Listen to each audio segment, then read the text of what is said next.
வணக்கம். நான் உங்கள் விக்கி ப்ரோஸ். நமக்கு எண்கணி ஞானத்தையும் வித ஜோதிட ஞானத்தையும் ஆன்மீக ஞானத்தையும் வழங்கிய அனைத்து குருமார்களுக்கும் நன்றி என்ற அதே வேளையில் இது ஒரு ஜோதிட விளக்க வீடியோ விருப்பம் உள்ளவர்கள் தொடர்ந்து பார்க்கலாம். நமது 18 வியூவர் யூடியூப் சேனலை சப்ஸ்கிரைப் பண்ணியிருக்கின்ற அனைத்து தோழிகளுக்கும் நமது நன்றிகள். மிக்கி ஒரு கேள்வி கேட்டிருக்காங்க. ஹாய் பிரதர், சந்திர அதியோகம் சூரியனை சுபத்துவப்படுத்துமா? சூரியனுக்கு சந்திரனுக்கு நேர் எதிரில் இருக்கும் பொழுது சூரியன் சுபத்துவப்படுத்தப்படுவார்.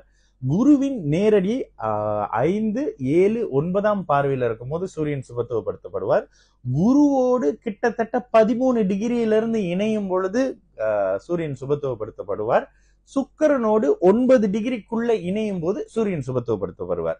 இந்த அமைப்புகள்ல சூரியன் சுபத்துவப்படுத்தப்படுவார். அப்போ சந்திர அதியோகத்தால இந்த சூரியன் சுபத்துவப்படுத்தப்படுவாரா? அதாவது சந்திரனுக்கு 6ல 8ல இருக்கும் போது சஷ்டாஷ்டகமா இருக்கும் பொழுது இந்த அமைப்புகள்ல சுபத்துவப்படுத்தப்படுமான்னு கேட்டா சூரியனுக்கு சந்திர அதியோகம் கிடையாதுங்க. ஏன் கிடையாது? சூரியன் எடுத்தீங்கன்னா பூமியை விட்டு எங்கேயோ எத்தனையோ கிலோமீட்டர் தூரத்துல இருக்கிற ஒரு பிளானட்டுங்க. தயவு செய்து ஜோதிடத்தை ஆன்மீகமெல்லாம் எடுத்து போவீங்க. ஆன்மீகத்துக்கும் கடவுளுக்கும் பிளானட்டுக்கும் ஜோதிட ரீதியான எந்த தொடர்பும் இல்லை. கடவுள் தான் பிளானட் உருவாக்கி இருப்பாரு, அதுல எல்லாம் மாற்றுக்கிறது இல்லை. ஆனா ஜோசியத்துக்கும் சாமிக்கும் சம்பந்தம் இருக்குன்னா இல்ல. பூமிக்கு ஒளி கொடுக்கிற, பூமிக்கு பக்கத்துல பூமியை சுத்திக்கிட்டு இருக்கிற சந்திரன் அவ்வளவு பெரிய சூரியனுக்கு எப்படிங்க ஒளி கொடுக்க முடியும்? அதுவும் சந்திர அதியோகத்துல.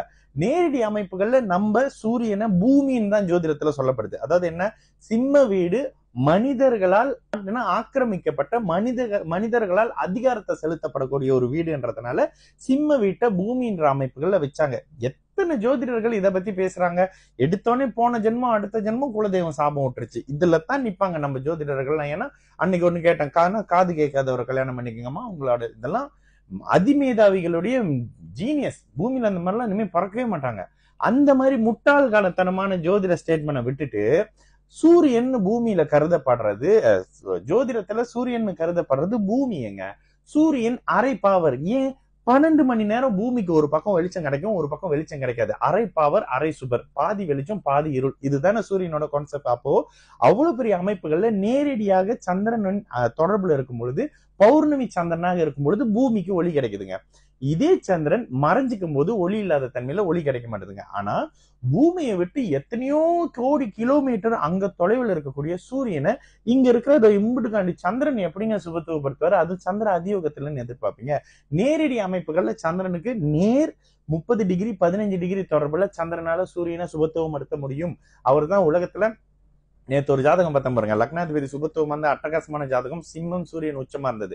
இந்த மாதிரி தன்மையெல்லாம் அதே சூரியன் உச்சமாக இருந்து சுபத்துவ நிலை தான். ஆனால் அதே நேரத்துல இந்த சூரியனுக்கு சந்திர அதியோகம்ன்றத புரிஞ்சுங்க.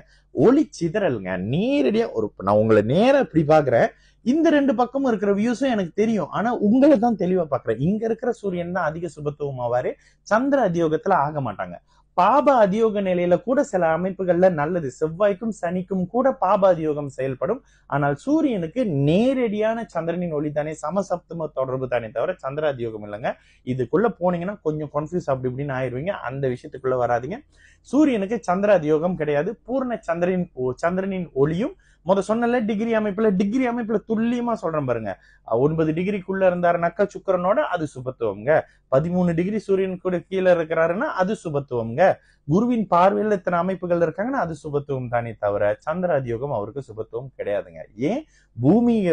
பூமியுடைய துணைக்கோளா இருக்கக்கூடிய சந்திரன் அவ்வளோ பெரிய மூல ஒளி கிரகமான சூரியனுக்கு எல்லாம் ஒளி கொடுக்க முடியாது. சரிங்களா?